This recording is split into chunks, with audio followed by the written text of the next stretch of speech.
Hey guys, it's Will from the Back 40, and I hope you are having a great day. Listen, if you want a perfect example of how the right-wing conspiracy theory echo chamber works, look no further than this new story about child trafficking coming out of Memphis, Tennessee, or should I say Washington, D.C.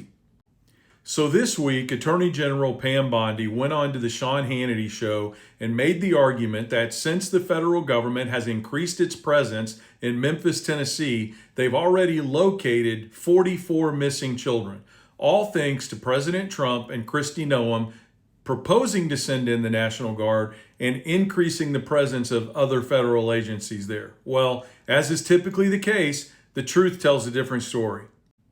Before I get into the genesis of the conspiracy theory and how it actually played out, I want to first talk about the truth behind what happened in Memphis.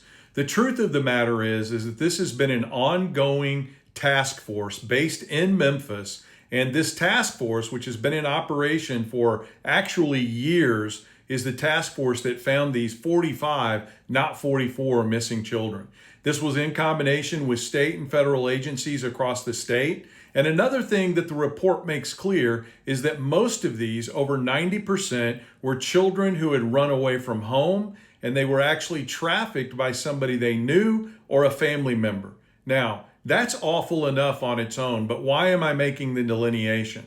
Because already on social media and in the administration, they're trying to make the connection between these missing children and the outstanding QAnon theory that exists out there.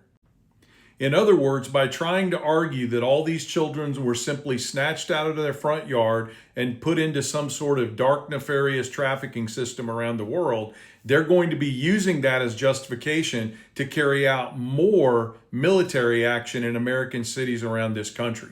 And that, my friends, is wrong, because thank God this thing was successful, but it was successful because of the hardworking men and women in Tennessee who combined together with their federal law enforcement officials and made this program a success. This was a police action.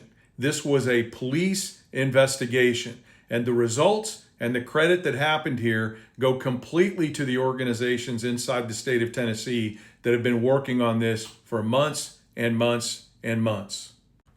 However, Pam Bondi is not going to let something like the truth stand in the way of a good conspiracy theory. So she made the argument on the Sean Hannity show this past week using an incorrect number that it was the federal government law enforcement presence in the form of the military and amped up Border Patrol and amped up FBI, etc., that led to these children being found. A complete lie. Nothing about that is true. This has been an ongoing investigation which has been going on for months and months and months, longer than the federal presence has been amped up in Memphis, and it happened all over the state. This investigation has been going on to try to find children all over the state. So the bottom line is Pam was taking a success that was accomplished by local and state law enforcement in the state of Tennessee, and she was trying to transition that into a justification for sending out a federal military presence in the city of Memphis.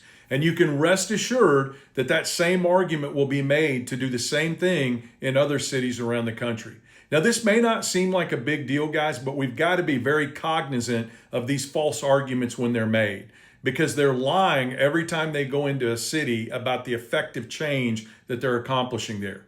Remember when they claimed that crime was out of control in Washington, D.C., even though the FBI's own crime statistics showed that wasn't true? And then after they went in, they used the correct statistics to try to say it was the National Guard that accomplished that, even though the crime rate was already down because of the excellent enforcement by the police in Washington, D.C.? This is going to be a tactic that repeats itself over and over and over again as we move forward. So we need to be very cognizant of what's happening.